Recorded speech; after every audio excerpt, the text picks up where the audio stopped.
no state in the country that is more in need of a complete overhaul of its system than the state of Michigan. I've worked on education cases beginning with the desegregation case in Los Angeles in the late 1970s, all the way through cases in California involving kids' opportunity to have books in their classroom. I think Michigan's dying. I look at the statistics and go to the schools in the state of Michigan, and they are as bad as any state in the country. In fact, they're worse. Right now, what I'm doing is collecting information on 3 different school districts in Michigan which are persistently low performing and really seem to be the type of place where young intellects go to die. I'm talking to some students, and as I frequently do, ask these students, by show of hands, how many of you have ever been suspended? And about 80% of the kids in this room raised their hands. And this was a group of black students who had come to expect that suspension is something that they're likely to face, when that should be the last thing they should have to worry about, because the focus should be on student achievement. The overall proficiency rate for 4th graders in the state of Michigan is below 30%. That means 70% of kids in Michigan are not reading anywhere close to age-appropriate levels. In math, the proficiency rate is below 30%, which means kids can't add and subtract. They can't multiply, let alone go forward with more advanced mathematics. Day to day, I'm meeting with parents and students in these districts and talking to them about their experience with their educational institutions. And I think we're dealing with a group of parents and students who are very, very much demoralized by what they see in their children's education.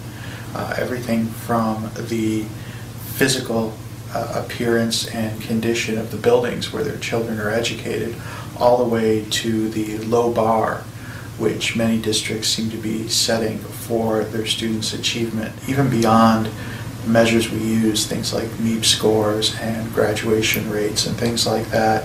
There's just a lack of substantive learning that appears to be going on that has really caught the attention of many parents in these districts, and they're searching for opportunities to make that better.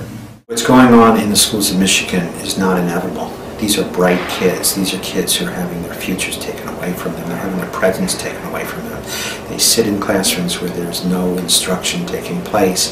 They're not even given books to read. The message that they're getting from state government and from their districts is that they're disposable kids. They're kids we don't believe in. They're kids for whom there is no hope, for whom there is not even the description of the American dream.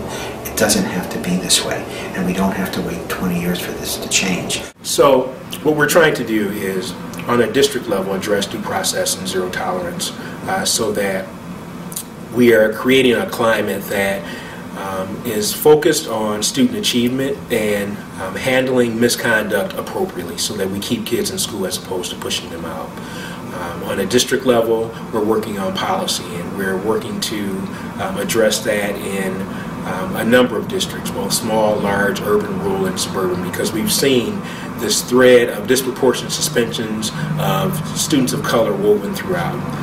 Michigan, like many states across the country, has an overly broad policy with regard to zero tolerance that focuses on more than just dangerous weapons, which is what the policy was intended to address. And as a result, we have kids being kicked out of school for insubordination and insolence and loitering and petty theft, when these things can be handled in ways that keep kids in school as opposed to pushing them out of school. So we're working on legislative reform that would narrow that definition to focus specifically on dangerous weapons, and we've come up with policies to address the other behaviors appropriately, so that we keep kids in school and give them an opportunity to graduate and realize success later in life.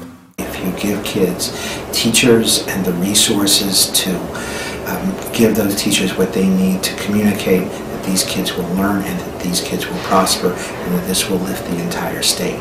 That's what the ACLU has done throughout the country. That's what the ACLU of Michigan is committed to doing. When we're asking that kids at least attain literacy, that's the minimum, but these kids can go further. What's required is a commitment to the state. The teachers are there, the training methods are there, the materials are there. It's a question of whether or not this state has the will, whether or not this is a state that loves its children, whether it's a state that doesn't care.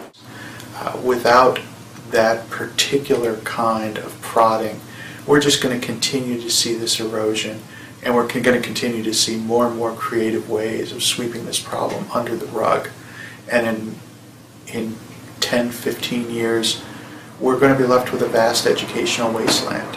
And that's certainly not a good thing for Michigan. It's not a good thing for this country. I really appreciate your taking the time to listen to this message. And we need your support and we need your help. Thanks very much.